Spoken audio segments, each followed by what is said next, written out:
All right, so let's get into this presentation right in. The whole idea is to give you a little understanding about entrepreneurship.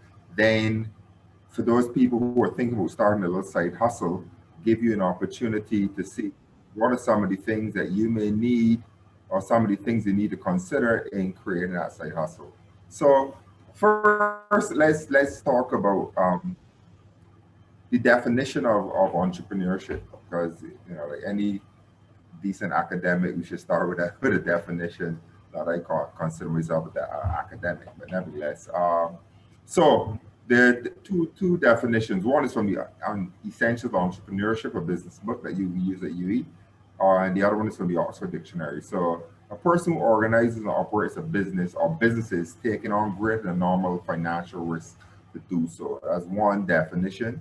And the other one is one who creates a business in the face of uncertainty for the purpose of achieving profit and growth by identifying opportunities and assembling the necessary resources to capitalize on them. That's the one I kind of like a bit more. And in a nutshell, that is what we as entrepreneurs do. We spot opportunities and we try to see if we can pull together the resources to enable us to capitalize on that opportunity. So let's look at the traits of those people who call themselves entrepreneurs. And I can imagine that at this time, a lot more people who may have taken on traditional jobs may now be looking at, trying to get into what we call a side hustle, a little hobby that you can try to create to generate some income. And this would help you with some of that information. So the traits of an entrepreneur. The optimistic mindset. You have to be able to have that mindset that you are going to be able to get this stuff done. Looking at the brighter side of things, having some sort of tolerance to risk and failure, because that is involved in the process, very much involved in the process. Driving tenacity, because it takes a lot of energy to start to do something. A lot of people get into entrepreneurship because they figure they want to be their own boss, but they don't realize that you end up probably working a lot harder than you would if you were working for someone else. And having passion, vision, and someone who is, a non-conformist, not just for being a non-conformist's sake. So let's break these down a bit and look at each of these sections for a moment. So the optimistic mindset is something that we call the entrepreneurial eye. Being able to spot an opportunity, spotting a gap in the market, and understanding, niche markets and paying attention to trends. So people may realize, women are more into natural looks and natural hair and stuff like that, and start looking at where are the niches in this market? Are they getting the products that they need? Is there an opportunity for me to source product for them because of this trend that is growing? And things like that. Where are the gaps? Where can you get into the market? And it takes a certain element of foresight to see some of these things. Where are the trends going?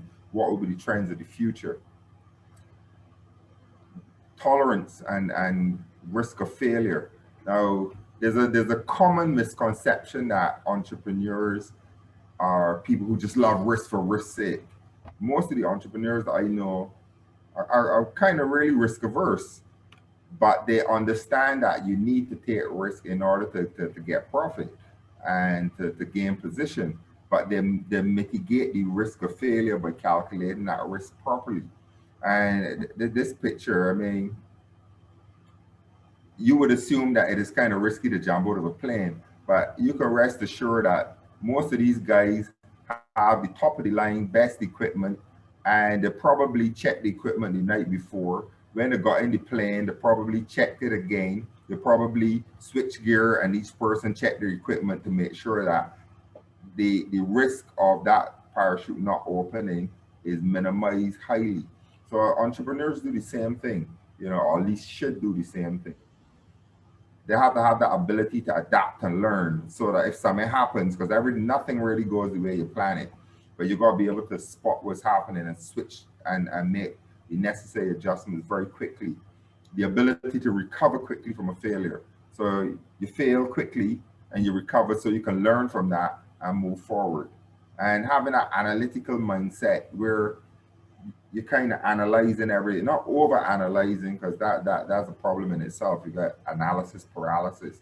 We spend too much time analyzing something, but there's a need for being analytical about the environment that you're going into, so you can best uh, capitalize on it. Driving tenacity. You got to be able to pick up yourself. You got to be able to self motivate yourself. You got to be disciplined, because it's a lot different than if you're working for someone, who's going to be have expectations of you. Those expectations have to come from yourself, and you got to be accustomed to hearing no, because you will hear no a lot of times.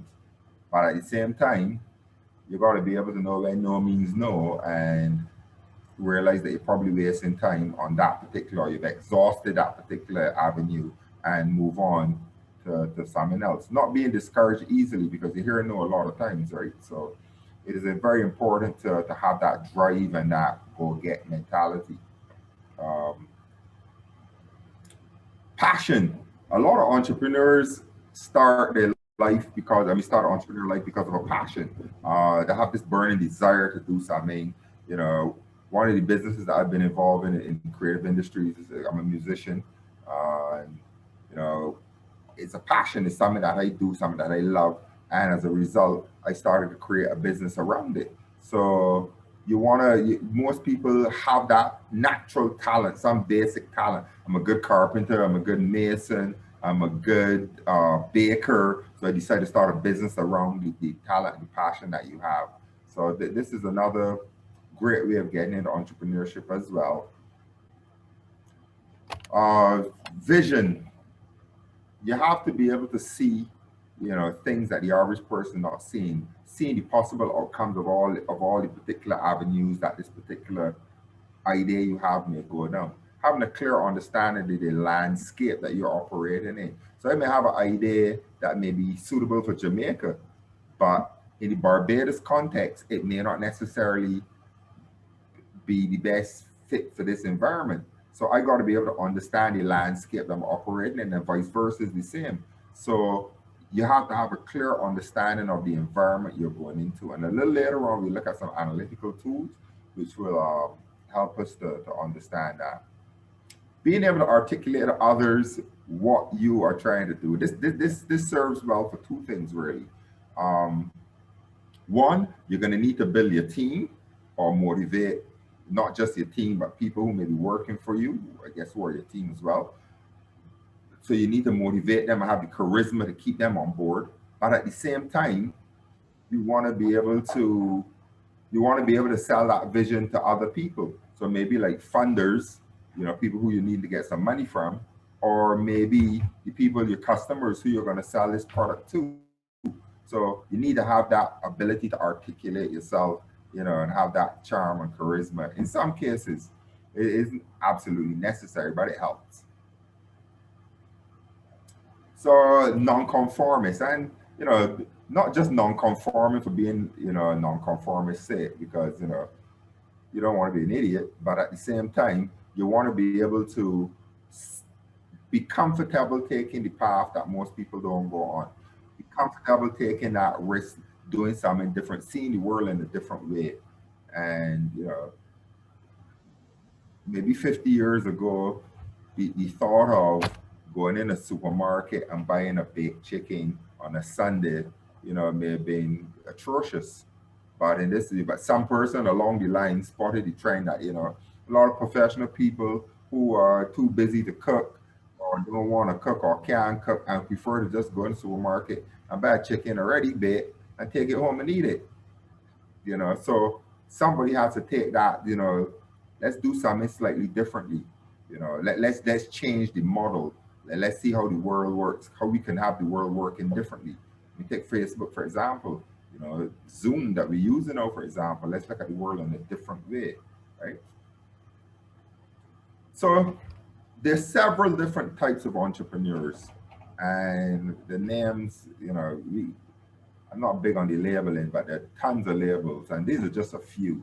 young entrepreneurs, women entrepreneurs, minority enterprises, immigrant entrepreneurs, part-time, which we call like a side hustle. You got a little side thing, trying to make some money out of it to supplement your income. And I would imagine that you will see more and more of that in this current COVID environment because a lot of people have been laid off. Home base. So you got a business that you're running from your home, family businesses, maybe traditional where it's passed on from generation to generation, or you have like out by me, there's a family bakery where everybody in the family is in this bakery that's basically home based, and that's their own business. Corpreneurs, where businesses cooperate to get to a bigger market. Corporate cast off. So we know a lot. I guess everybody knows about this now because a lot of people have been laid off. So now you're forced to work and you're using the skills you have trying to get into the market. Corporate dropouts. I guess I could fit in that category too, where you just don't want to live that corporate life anymore. You just want to, on your own. So, but generally, the four big categories of entrepreneurs, right? Entrepreneurship.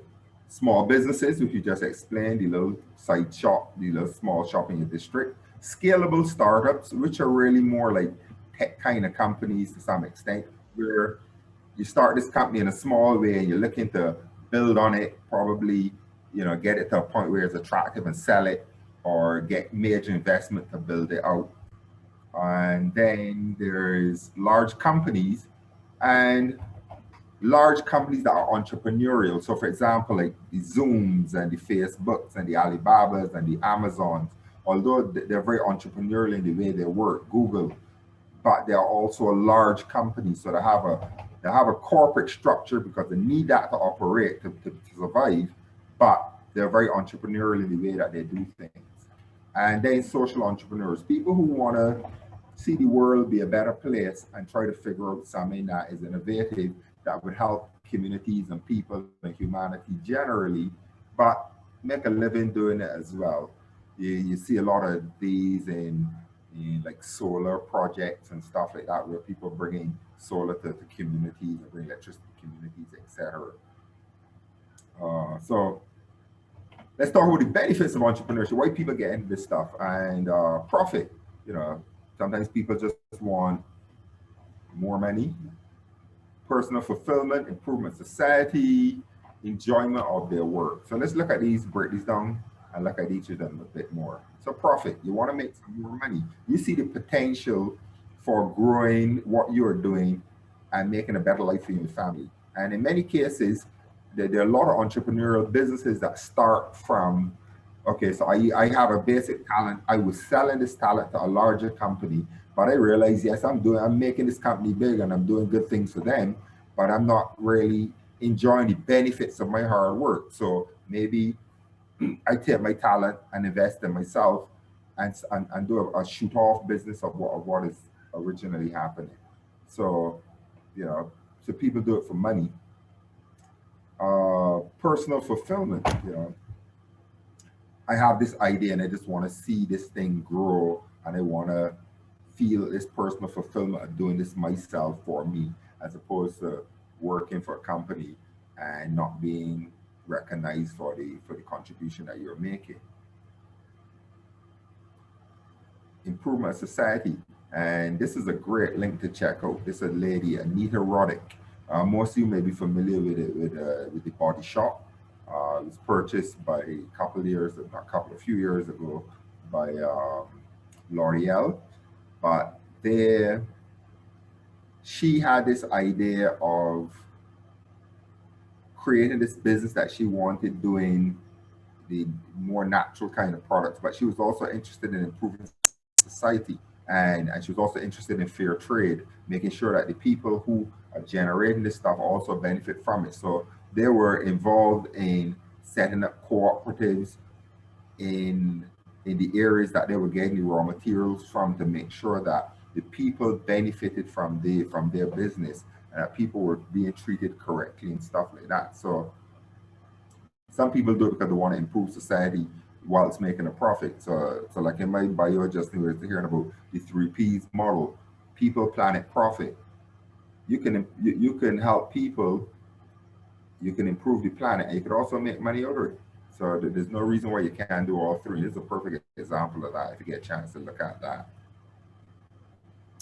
The enjoyment of work. So this is more like the creatives and the skills base. You know, generally artists enjoy their work. They want to get paid well for it, but they do it because they love it. They do it because they're passionate about it. People who want to work, a lot of creatives who are in the tech space do it because they love what they're doing. They love the freedom and the space of, you know, being a digital nomad, etc. Craftsmen who do it because they love what they're doing.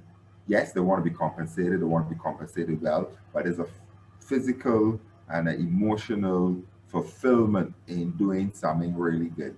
And some entrepreneurs get into it because of that. So with everything, there's a drawback, and you know, you gotta analyze these drawbacks before you go in and make sure that you understand, because the high possibility that, you know, you will fail is 90% of startups fail within the first 2 years, and that's just a fact. So there's a high chance of investment loss. And I know of people who, you know, have invested a lot of money into an idea and lost that investment, and then had to end up going back into the workforce, and now they've got less money to work with.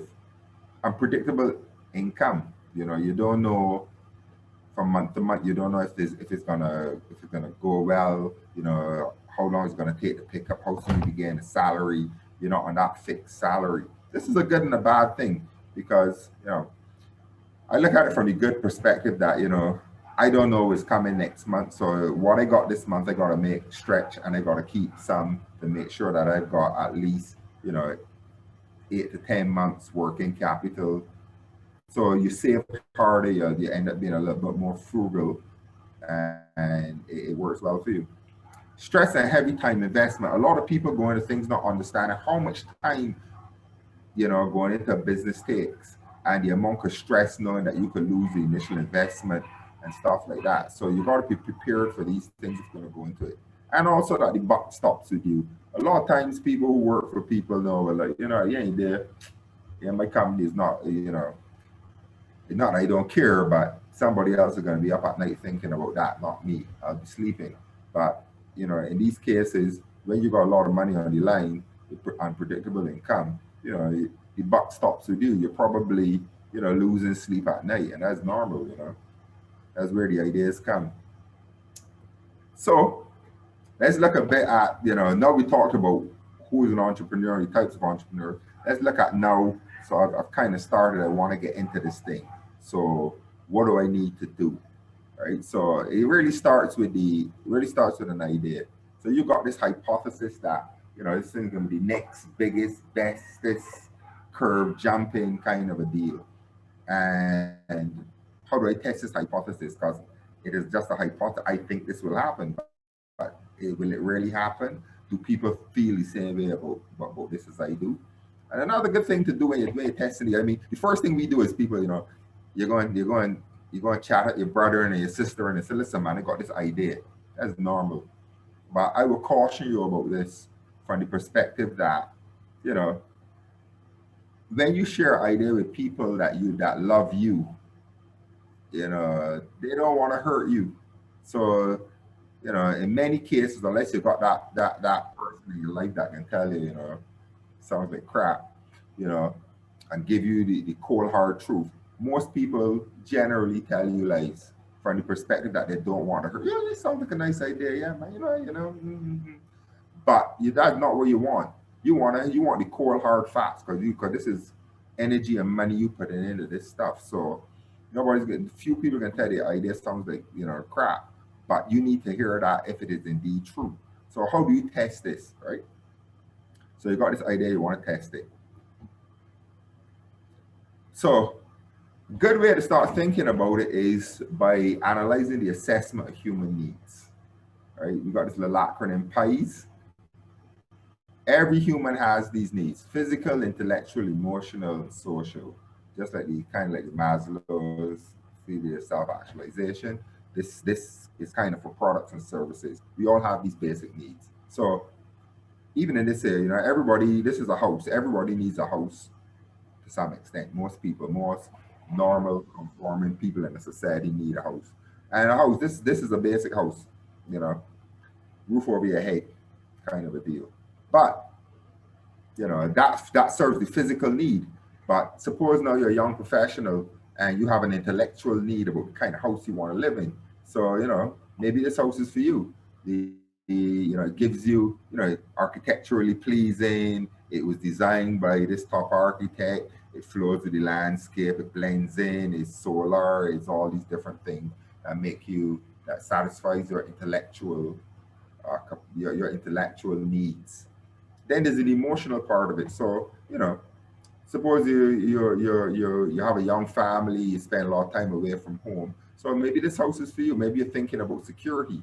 You know, you got security cameras, it's in a safe neighborhood, all these different things. Or maybe it's just social. So maybe you're a socialite and now you want this house down here where, you know, who else lives in this neighborhood? You know, this is where all the top people live. This is where the creatives, this is where the, you know, the movers and shakers live, right? So let's break it down. Physical needs. So is the need at the basic level. I need a car for transportation. I'm hungry, need to eat, need a house to live in. So anything you're doing should cover these basic needs first. And the more needs your idea, hypothesis fulfills in a person, probably the better chances of success it will have. And that's just a general rule. So yeah, you got these basic needs. Need car for transportation, hungry, need to eat, need a house to live in. But you know the intellectual needs no. So what technologies in the car can it do 0 to 60? You know, that does it have roll bars? Is all these different, you know, what is it solar? Is it electric? You know, where did the ingredients for the food come from? You know, were there some people may be interested in would it obtained fairly? Would the farmers rob? Was it organic? You know, what kind of home is it? Is it a smart home? Could I on my way home, can I tell the car turn on the lights and that kind of stuff? You know, so these, you know, it really depends on what your intellectual needs are. Then the emotional needs. With the safety, some people may be more concerned with safety rating in the car. You know, it doesn't have a propensity to roll. If it gets in an accident, with the safety rating? You know, you want to know food wise. You know, some people eat for emotional reasons. You know, having a hard time, you just want to go home and curl up in your couch and eat some ice cream or some popcorn or something like that. Who knows? Um, like we said earlier, does the house have a security system? Is it monitored? All these different things. Are the patrols through the area by the security company? So each of these needs are valid. And if your idea fulfills these needs in people, you've got a higher chance of success. And social needs. You know, these ones are high on the list, you know. People want to know, so if you have the same car, you know, who else drives these cars? You know, people look at these vehicles because, you know, everybody trending has this here now, you know, in terms of food. People may not be interested in the food, but is it a cool restaurant? You know, do the right people hang out here? You know, these kinds of things are important to people. And if you can tap into what their social needs are, then you're already getting some traction, right? Who else lives in this neighborhood? So, you know, these are things that, you know, real estate agents are interested in. You know, who the types of people are the people that live in this neighborhood like me, or, you know, in terms of economically, socially, whatever case may be.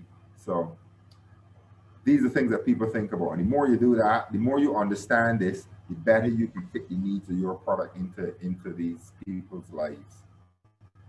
So let's talk about some universal truths of entrepreneurship. You know, every good idea is not a good businessman, and that's just a rule. You know, if you got chance, check out this video. Why Concord failed on YouTube. Cutting edge technology, 20 years ahead of its time. You know, traveling at the speed of sound, but it failed. It didn't fail because it couldn't do it. It failed because the business model was just not sustainable. And that's worth for watching, about 15 minutes. The other thing, every opportunity is not right for you. Sometimes people have great ideas, yes, got this burning idea, it's a great idea. You analyze it, it's a great idea, but is it for you? you know, and the ways to find out if it's for you or not, right? And those ways fall under these here analytical tools. So don't just rush into things, use the analysis. And I mean, it's good that we talk to a UE group because everybody here would have degrees and would have studied and understand research. You got to do your homework. It's as simple as that. And there's a saying, if the only tool you have is a hammer, every problem can become a nail. You've got to have a toolbox. You've got to have enough different analytical tools. So these are some of the analytical tools you can use as an entrepreneur. Really big idea sketch pad, really have a big layout, something in front of you that you can see what, think about these big ideas. Feasibility analysis, how feasible is this idea? You want to, and these are some of the important ones here, market industry and market feasibility. How does this idea fit into the market? This may be a great idea for Barbados, but horrible one for St. Lucia, but fantastic for Martinique. You got to understand, what is the market? How does your product fit into the market? How much space is in it for you, right?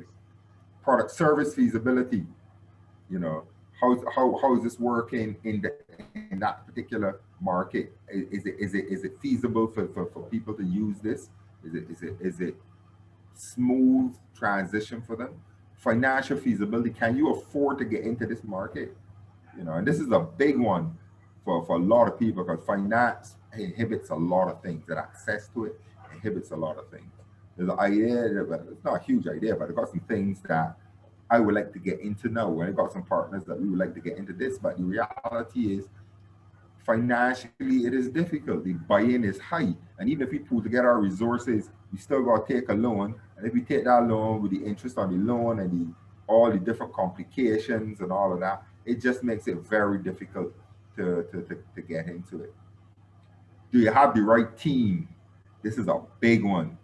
You got to make sure you got the skill set on the team that you want. Not just the skill set, the aptitude and the understanding and the team player, everything. And this is where the charisma and the ability to articulate comes in, because you got to be able to articulate the vision to the team and keep them motivated, or everybody oaring in the same direction, right? You just gotta, this is another good one, Porter's 5 forces. You need to understand, maybe we're gonna touch on it a little bit later, but this is a big one, to understand the environment, the competitive environment that you're operating in. So it may be a good idea, but the timing might be wrong. There may be the market may just be too saturated, right? So the value of analysis.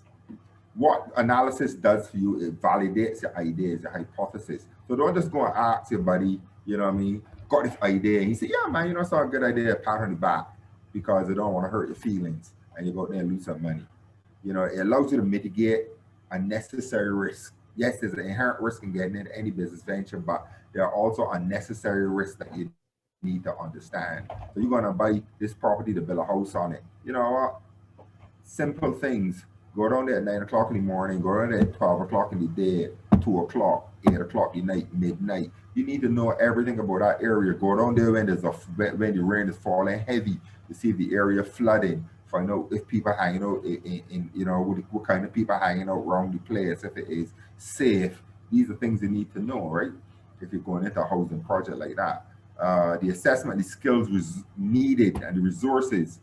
Like we just talked about the finance bit of it. You need to know these things. What skills do you need on your team in order to do this?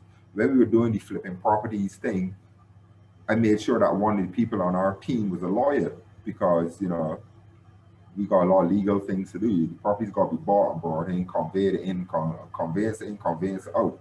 You need a lawyer on your team, speed up things. Identification of new opportunities. So the analysis will help show you gaps in markets as well. If you're analyzing a market, you can start seeing other things in it, yeah? So common mistakes that entrepreneurs make. I hope you take this on board, because we make a lot of mistakes, and sometimes when you're in something, you don't see it. Sometimes you gotta get the helicopter view where you kind of step out of yourself and look down and see what's going on, but it's hard to do. So there's a saying, fools rush in where angels fear to trade. You don't want to be that fool at rushing in. So most entrepreneurs or mistakes in entrepreneurship are due to lack of proper analysis, insufficient analysis. So you did some analysis, but you didn't do enough. And in some cases, when you did enough, you didn't trust the analysis. You know, I got that gut feeling. I can still go through. Don't mind that it said that this I going through. You know what I mean? And a couple $1,000 later lost, you know, you're crying and stuff. So let's talk about the quarters five forces. So this one is important. So this helps you analyze the environment that you're getting into. And then, I mean, this, you could go into layers and layers of this, but in a nutshell, you want to find out what's happening in this space here. You want to find out what the industry rivalry is, what the competitive space is, right? So if you go in this business, you need to know, is there a threat of new entry? You know, no matter how talented a lawyer you are, unless you are accepted to the bar, you cannot operate in that jurisdiction. So there are barriers to entry. But if you operate in a space where anybody could just roll up in it, you know, you have a problem because the market could get saturated very quickly. So then the more saturated the environment is, you know, the less market share, prices will drop. You don't get a chance to recoup the investment. Bargaining power of buyers. So if the person that you're selling to has the ability to bargain with you, that means at any given point in time, your profit margin could be going up or down because they can bargain with you. So, like, you know, this week I want to buy at $10 a pound. Next week you want to push it down to $8 or $9 or something like that. So now you're constantly juggling with these up and down prices. And if you mix that now with the bargaining power of suppliers, where the supplier 1 week may be selling at $5 a pound, but next week they may want to charge $6 a pound. It means now that your profit margins are swelling, and if you can't pass it on to the buyer because they've got the power to bargain, you're kind of getting into a dicey space already. And then the other one, this is a big one here, threat of substitute. A lot of people don't take this into consideration, right? But, you know, it is a big deal. And people think substitutes are necessarily, you know, directly related. So, you know, so I'm in Barbados. I like bread, and I may be buying bread from one particular bakery, and they may say, okay, well, you know, there are no more bakeries in this vicinity, you know, and this is the only place I could buy from. But I may decide now to eat biscuits, something that you're not necessarily making, or I may decide to something else that substitutes for whatever it is I'm doing. You know, staycations is a substitute for traveling. You know, so you need to be aware of how easy is it for some person to substitute what you have, and how it helps you to assess this competitive space here. So these are things you need to pay attention to if you do nothing else. All right, so in all of this, there's this thing called the business model canvas, which is a really good tool for testing your hypothesis. And you can just Google these, you'll find a ton of them, a ton of explanations. But in a nutshell, you've got these nine pillars, and this is where you start in the center of your value proposition. What idea do I have? What is the value proposition of my idea? Back to the assessment of human needs. You know, what value am I delivering with my hypothesis in a nutshell? Then the next thing you need to know is, who am I delivering this value for? My customer segments. So who do I see? I want to have an archetype of who my customer is. So I'm selling this high-end service, and I'm selling it to a 35-year-old female who has a professional job. She has disposable income. She lives alone. She drives a nice car. And you could go on and you could paint a picture of who this person that you are catering to. She's a 25-year-old male who has locks and is you know, has a job, disposable income, interested in looking nice and keeping your looks fine and nice, and to get where I'm going with this, right? So you need to know who your customer is. Who are you creating the value for? Important things.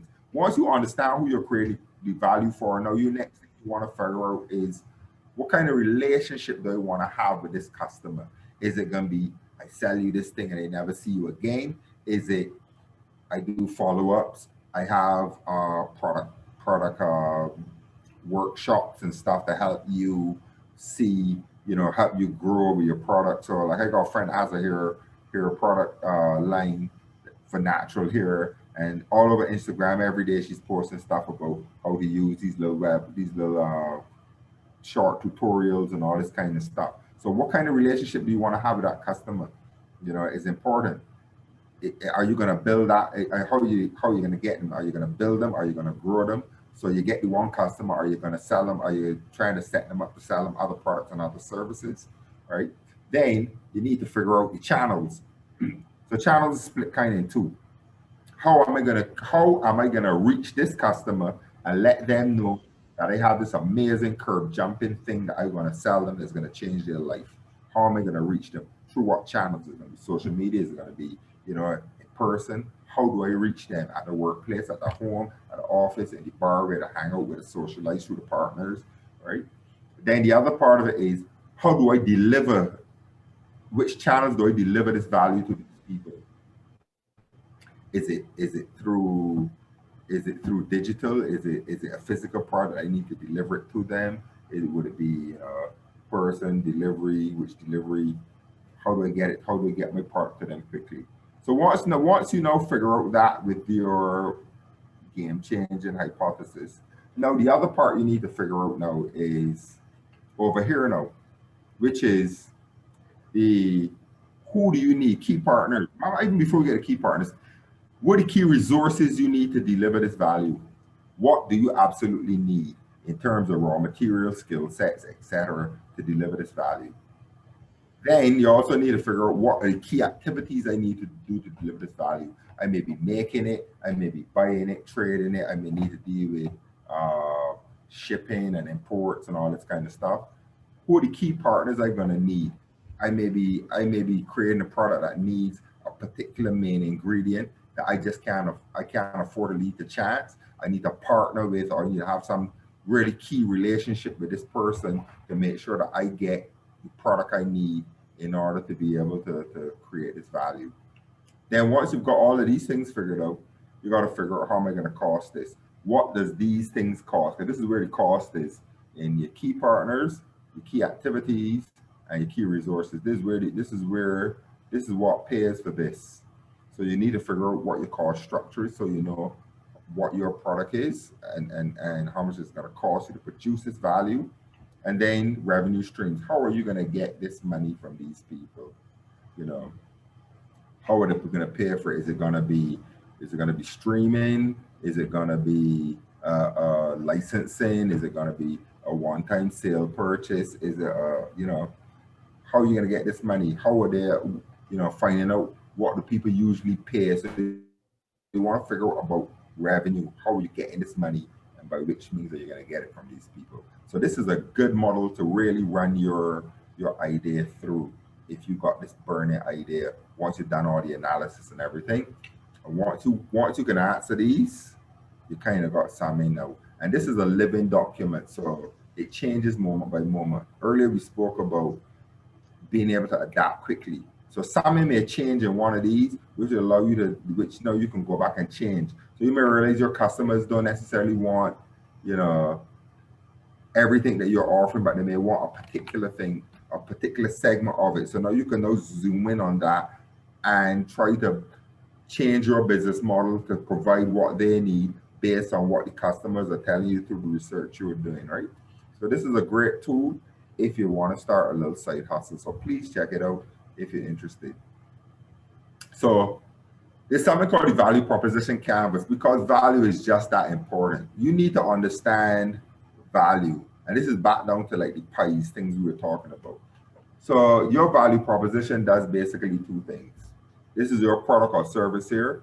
It does two things. You're either providing You're either creating a gain or you're relieving a pain. So you need to know what your product does. Is it something that is going to improve the way I'm doing something? Is it going to make my life easier? Is it going to allow me to do something more? Or is it a pain relieving? Like, I just don't like washing my car. I just, well, truck. I got a pickup truck. I like spearfishing. It's always dirty. I don't like doing it. So is it, so is it gonna relieve the pain where you come to my house and or come to my office or wherever, clean my car, give you my keys, clean car, and it comes back. I don't have to worry about going and leaving it somewhere and getting it validated and all this kind of stuff. You come to me. So are you relieving the pain or are you creating a gain? Are you creating an add-on to what you're doing, right? So when you understand that, then you can then look at what your customers need. What job does the customer need then? What is the pain? What is the gain, right? And if you understand what gains they want, what pains they want, you can then start looking at product market fit. Because that's basically what it says, product market fit. How do I get my product to fit what the customer wants, right? And then we go into what the business modeling process looks like. And that process looks like this. They're saying we're putting this in the tasting. So you really got to try to create something. And that is what this does. It's kind of like something called the OODA loop, which is the OODA, observe, orient, decide, and act. So you develop a canvas. So you've got this hypothesis, you put it into the business model canvas, you kind of know what you're creating for who, what kind of relationship you want with them, how you're reaching them, what activities you need to do to create this value, what resources you need to create this value, what key partners you need to create this value, how much it's going to cost, how much you're going to sell it for. So you develop this canvas. Now you need to test it in the real world. So rather than just going to asking a buddy and stuff, you create something called a minimal viable product. How do you create the smallest version of what it is you want to do to test the market? So you see product samplings in supermarkets and stuff like that. But you want to figure out, some things you want to figure out if the market really likes what this product is. Should we go, rather than going and bringing in, 2 containerfuls of this thing, let me bring in a little small box. Test it out in the supermarket, see if people really like it, if people will be interested in buying it, and before we go and buy the bulk, test it in bits, right? So you may want to start a big home, want to expand your home bakery thing, see what the market is like first, see if you can get into other markets beyond the 10 people that live around your house, and before you go and buy 2 new ovens and that kind of stuff, right? So you test it out, see what the market, see what information you get from the market. You may need to pivot, change direction. We were just talking about, you may realize that the customer wants only one segment of your product. So you may be baking 15 items, but you realizing people just like the cone. You know what I mean? So what's the point in baking sweet bread if people only really want pone? So specialize in pone. So now pivoted your business from all of this stuff down to one particular thing, and now you will develop a new canvas. And you go around again, you go around the circle again. And this is the creative space that you're operating in here, because you're learning, you're developing, you're testing a product, and you're coming around in circles, and you're learning and improving and honing in what you're doing, which gives you a better chance at delivering your product and making some money. So with that, my friends, I come to the end of my presentation. So if there are any burning questions, I am here happy to facilitate you. I'll stop share screen now, and we go back to the regular screen. Okay. Thank you very much, Christopher. It has been a very informative presentation. I'm sure that persons would have questions. So far, I'm just seeing one statement in the chat which says, great inventions came from ideas, but be careful who you share them with. I also see something that says you also need to protect your ideas, as some people will tell you it's not a good one, and then they make a couple changes and run with your ideas. Maybe you would want to say something about that. If The you, thing is this, right? I mean, the way I see it is this, right? I mean, if you got, you know, in a way, ideas belong to God, they belong to the universe. It's just an idea. Anybody can think about anything. Where it starts getting meat now is when you start developing it into the canvas, or you start honing it into the really nitty gritty fine details. I would say you don't necessarily need, when you start getting into that nitty gritty ideas, you know, be careful of who you share with. I agree with that. But general ideas, sometimes when you share big ideas, you get valuable input from people who may be able to add value to what you're thinking. Yes, they may grab an idea, yeah, but the idea, the idea doesn't, if it's just an idea, if they want to run with it, it may save you from a failure too. They may run off the edge of a cliff. It's happened to me before. We had an idea about something and somebody, kind of, yeah, I can try to get to the gate before you. And then you realize, well, good. Really glad they didn't take that route because they ran into a brick wall. And the other thing about ideas too is that nobody can execute your idea like you. You know what I mean? So I got idea that I want. Okay, I get a real one. I got idea with me and some partners who would like to get into some solar, into solar farming. You know, me sharing that idea with you has no impact on you trying to get into it. If you want to get into it in Barbados or wherever, good for you. But that doesn't impact on me being able to get into it. Where the nitty gritty comes down into now is if I tell you, well, we want to get into solar farming. There's a 2 acres plot of land that we want to buy that this person selling, at an incredible price. It's selling at $4 a square foot, and it's in Ruin St. George. When you turn the corner, first, second, left hand turn, this, that, and they get into the gritty. This particular real estate agent selling it. Well, no, you're just giving them too much information because now they can go and follow up on that, and then maybe able to offer the person $5 a square foot. So when it gets to the fine details, you may want to be very limited about what you do with that. But in terms of the general idea, is if it is general enough that nobody can zoom in on it, don't worry about it. It's my perspective. That's one perspective. Yeah. okay, thanks. Persons in the chat wants to know whether or not the presentations can be shared. You're willing to share the presentation? I'm looking down the chats now. I said that shouldn't be a problem. I email them to you. And another question is, what about starting a nonprofit organization? Well, that's a whole different thing. So a nonprofit organization isn't entrepreneurial, unless you're going into social entrepreneurship. So that's basically, if you, start in Barbados, starting a nonprofit organization is as simple as going to Corporate Affairs and Intellectual Property Office and registering the name and paying the $104 and registering it, and that's your nonprofit there. Then you gotta get your directors and this and that and have a cause or whatever. Getting into charity is a little bit more difficult. That's a few years down the road where with a lot more challenges, but very different to entrepreneurship.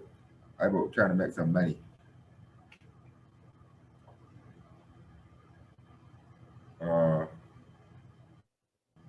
So somebody has to build a relationship with key partners.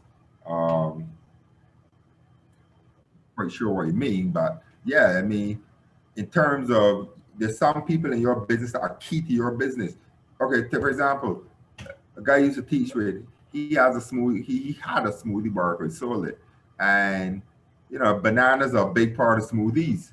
So he needs bananas in order to operate. You can't leave it a chance. So you have to have a relationship with a banana farmer to know that, look, if bananas short, I get mine first because I need them first. So you've got that relationship with that person. Yeah. We do it all the time. We do it naturally. You go in the market. For those people who go in the markets and sell, you got your people, and if you go there every week, they may realize carrots short and put aside a little, they put aside one for you because they know that every week you come in and buy carrots, right?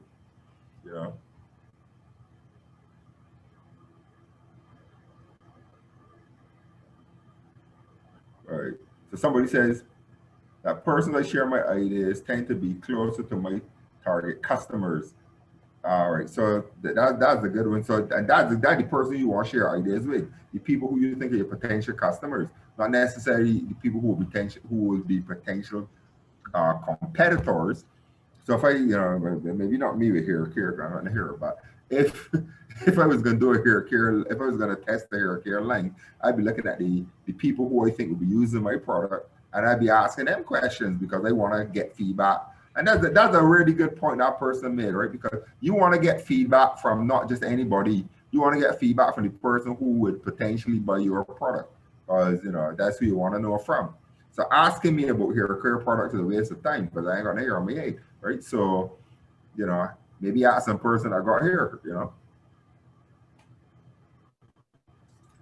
All right, I have a question. Rhonda DeCambre, you said you want to ask a question. Could you go ahead, please? Thank you. Good evening. I'm graduating from UW Mona.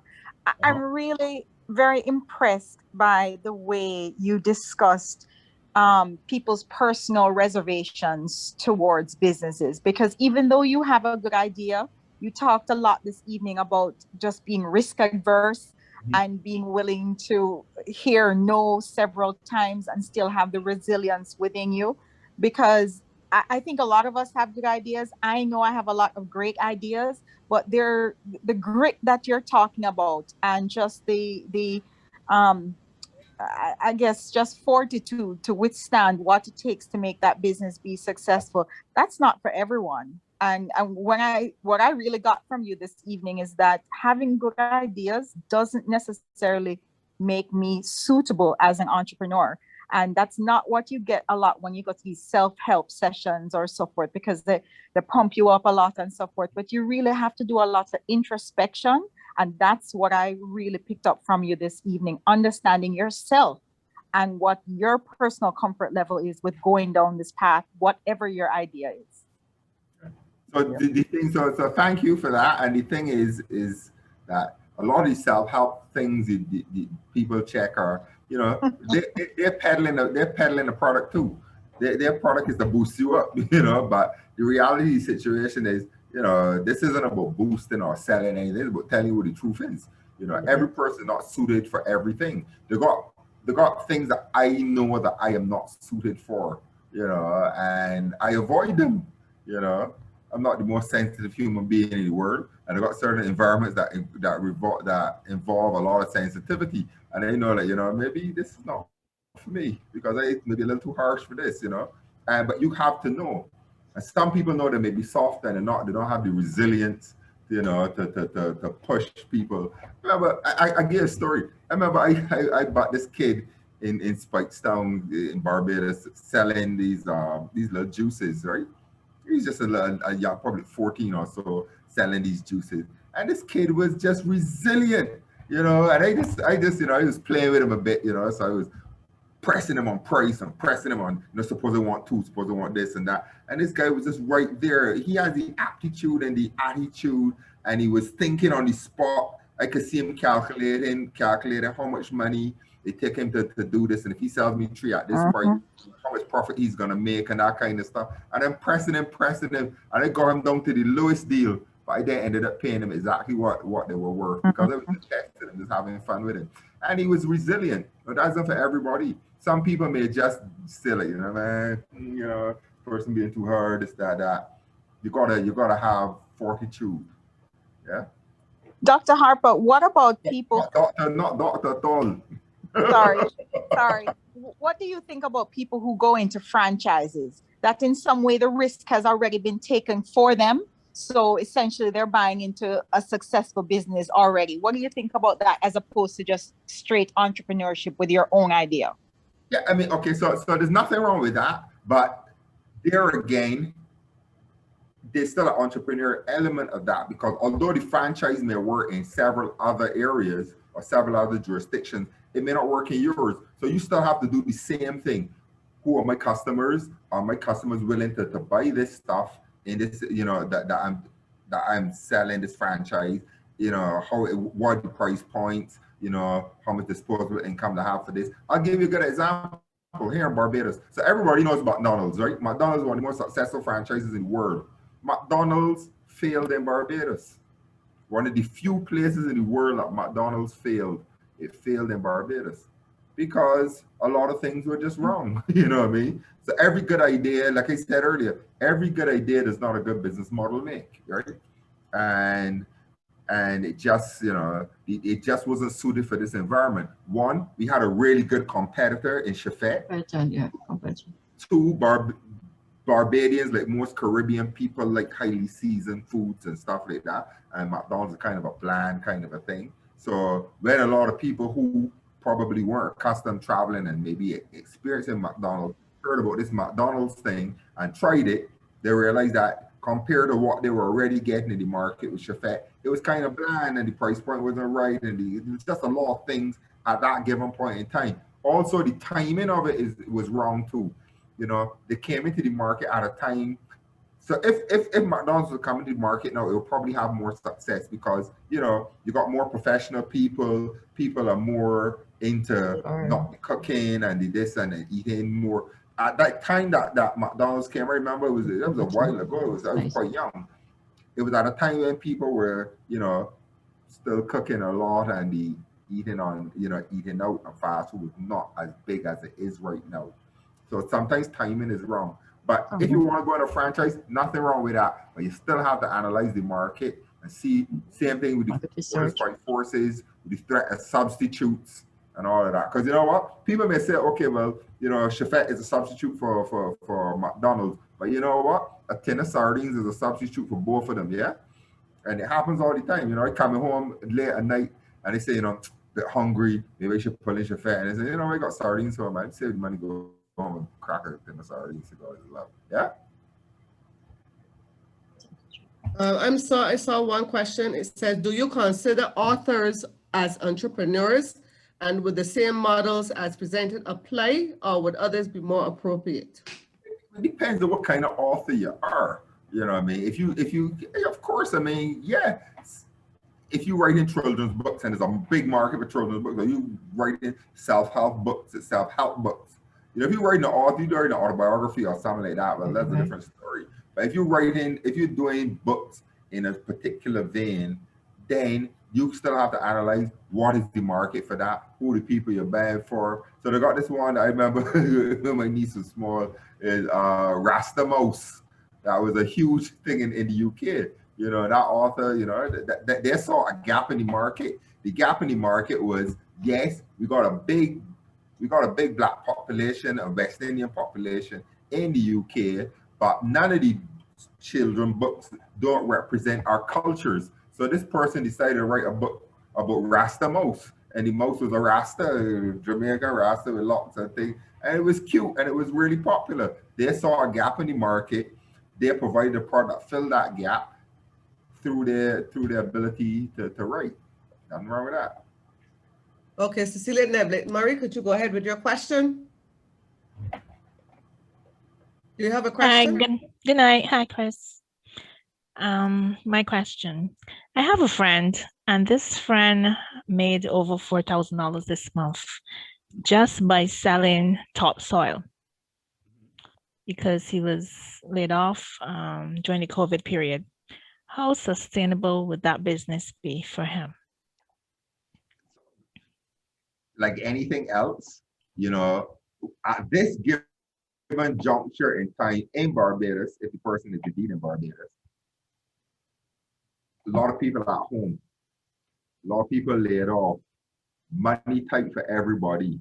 There's been a surge in backyard farming. I need topsoil right now because, you know, I working on it. During the lockdown, I had some time. I started landscaping the backyard and stuff, and I planted some herbs. And I know a ton of people all along, my friends on Facebook and stuff. We see people planters, people that never even plant nothing in their life, got heads of cabbage growing this size and all sorts of stuff. So he probably saw a gap. Look, there are more backyard farmers now. This thing is surging. People need proper soil. Let me start getting into the soil business. Nothing wrong with that. But the question is, will it be sustainable? I mean, how regular do you need soil? How big? So you know, here in Barbados, now they've got quite a few places that governmental. Like Landmark Nursery. They saw two others. They said Lucy's doing soil. So there are quite a few people. So you got to analyze the market to see how many people producing soil, what prices are selling it at, are they delivering, you know, they got some people selling them in bags and all this. So, you know, He's selling he's selling in bags, very cheap, and he opens until curfew. So you can get things all through the day. Yeah. He's done some hard work, but the question is, how sustainable would it be? You know, who knows? The question is this: you need to. Is it a main business? Is it a side hustle? It sounds like a good side hustle, but as a main business, you don't know how it's gonna look in 6 months. But sometimes things happen in little fluctuations. So right now, there's a boom in that market. Take advantage of the boom. Maybe get in, and when you start seeing things against, you know, then get into other things. Now there's an opportunity for him to pivot. So he's creating soil. So it's not a hard stretch for him to start going into selling herbs. So if he start buying some seedlings and he transitions into selling herbs. So when you buy a bag of soil, if you buy 5, you get free delivery and a free herb. Or then if you want to buy the herbs separately, you can buy them separately at extra price because he's already producing the soil, which means he got one raw material. If you're producing seedlings, you get where I'm coming from. He's expanding, but that will be based on analyzing the market and seeing what your customer needs are. He's expanding. He's now into the seedlings. Then he's into the greenhouse, and then he has he just started to okay. Okay. Okay. I have one that says, can you speak about creating a feasibility study? Yeah, sure. Well, we touched on the elements of a feasibility study, but there are 4 basic things you need to know when you're doing a feasibility study. 4 basic things. And if one of these things telling you no, you really need to go out and detail it. And there are these. The idea that you have, what is the market for it? What's the overall market? Is there a market for it in your jurisdiction? And that jurisdiction could be the world, yeah? So is there a market for it? What does that market look like? How big is it? Secondly, you need to figure out what is the competition in that market? Is there enough margin in that market for you to get a share, right? Yeah, it's like, you know, you watch these wildlife programs, you see, you know, 20 hungry lions run a gazelle. You know, somebody can be hungry tonight, right? You know what I mean? Simple as that, because that one gazelle can't feed that 20 hungry lions, right? So you got to ask yourself, how much competition in that environment? Is there enough share that I could get a piece, an acceptable piece of the pie to get a belly full, right? Thirdly, you need to ask yourself, do I have the right team? Do I have the right skill set on my team to be able to do this? Because you may have the great idea, but you may not have the skill set. So, like, for example, who is it? There was a lady, the lady that was asking me about who was talking about the aptitude and that kind of stuff and hearing the no and stuff. So, you know, you may have that great idea, but you may not be the person to execute on it. So you may need that person who's willing to hear no 1,000 times on your team, because you may not have that skill. You may be doing, so for example, the guy that doing the oil mix, he may need to have some technical person or his team that knows, okay, you know, the right amount of nutrients to put in this stuff, what mixes to do, how much this, how much that. I know nothing about that. As far as I'm concerned, soil is soil, right? But he needs to have that expertise on the team. So you need to, those are 3 and 4 now, you need to do a financial feasibility. How much money is going to take you to execute this idea? Because, you know, you may have a great idea, you figure it can make some money, but you need $1 million by it. Where you get your money from? Can you borrow it? Do you have it? Are you going to get a loan? So these are things you need to know. If you don't know, if the 4 of those, you ask yourself the 4 of those questions, and any one of them got a big gray cloud over it, you need to address that cloud and get that cloud nice and white. So that answers the question.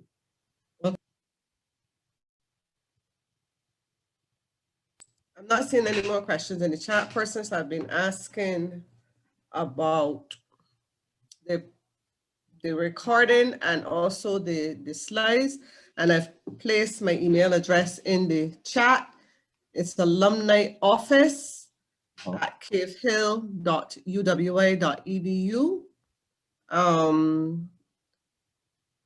You can send me your request and I will send you a copy of both the presentation and the recording. I have one question here. It says, it said, very inspiring seminar. The example you give of the inside person with the bananas that could help build your business and the idea of franchising as raised by Jesse. Could this be a form of entrepreneurship as opposed to entrepreneurship? What is your take on entrepreneurship? Since this type of entrepreneurship is said to have less risk. Less risk, less reward. First thing.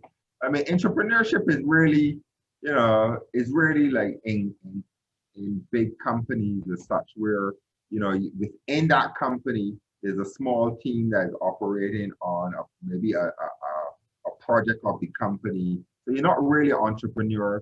You're getting a salary, but you're working like kind of like an entrepreneur. And, you know, if that project is a resounding success, you're gonna get a more salary than man. You know what I mean? Yeah, year you get a little bonus that you could go with the same ship and get, you know, a snap box, but that's about it, you know. So I would say, but it's good for, like, I mean, even like within the UE, I'm sure they've got projects that, you know, this is a project that may be kind of entrepreneurial in nature, where you're trying to get, you know, people to come in and speak about different things, keep the alumni together and stuff like that. But, you know, nobody making the money out of it. It's a social thing, you know? Okay. Okay, I am not seeing any other questions. I want to thank you very much.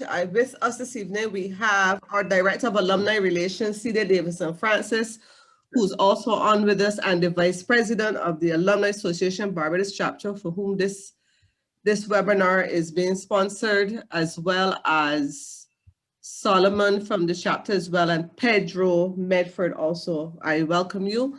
And Ms. Davison-Francis, would you like to say something?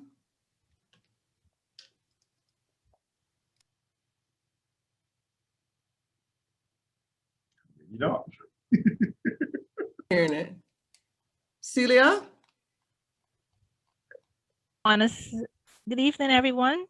Just want to say thank you to Mr. Harper for accepting my invitation, and I really, really thoroughly enjoyed it. And I am certain that we all are looking forward to another presentation somewhere down the road from you. And I want to encourage you to continue to be a part of our webinars as we continue our focus in wellness. So have a good night, and thank you to Ms. Maxwell as well for putting in all this hard work, because without her, it could not have been possible. So thank you again. Okay, it would not have been possible without my colleague at Mona, Karina Dice. I want to say thank you, and Mrs. Davison-Francis, for giving us the opportunity to put on these webinars. And Mrs. Davison-Francis, if you're there, could you please say something to the members of the alumni? There are quite a good few comments coming out from the persons in the chat. Excuse me, Roseanne. Yes, please. This is Sandra, CAO. Yes. Celia got disconnected. She says she's trying to get back on. Oh, that's my counterpart from the Open Campus Alumni Officer, Sandra Griffith-Carrington. Welcome, Sandra. Always very supportive. And my counterpart at Mona, Sis Karina Dice. Mrs. Davison-Francis, you can go ahead. Thank you so much, Roseanne. I'm really happy to be here. I'm sorry, I'm having some connectivity problems from Jamaica. I've been catching portions, but I think the connection is not that stable, so I've been going in and out. I hope you can hear me, because it was an excellent presentation. Christopher, we really appreciate you being part of the Soft and Life Skills series. We're really happy that we can give our alumni an additional set of skills with different speakers. And you have added greatly, because entrepreneurship is, as evident throughout the conversation, is something that a lot of people are turning to now during the pandemic. So you've given some great pointers, and I'd just like to thank you on behalf of the Institutional Advancement Division and the university, and of course, Roseanne and all of the folks in Barbados for being a part of our session. Thanks so much. The pleasure was mine. Thank you. And as I said, I hope that those people who were thinking about either getting into this seriously or just creating a little side hustle, at least now have a little bit more understanding of what it takes, and at least have some tools that they can further explore and give themselves a better chance of success. So, Alumni, and be good. Alumni, I want to say thank you very much for coming out tonight. We really appreciate it. We encourage you to make contact with our campus alumni offices so that we can get you too to participate in our series and become presenters as well, or become part of our engagement program. So thank you very much. And we look forward to another session. Have a good night, a blessed Easter to everyone, and be safe. All right. Bye-bye, folks. Bye-bye. Bye. Thank you, Roseanne. Bye. Thank you, everyone. Happy Thank Easter. you. Bye-bye. Happy you all. Easter. Happy Happy Easter. Good Easter. night. Thank you, everyone. Thank you. Bye. Bye.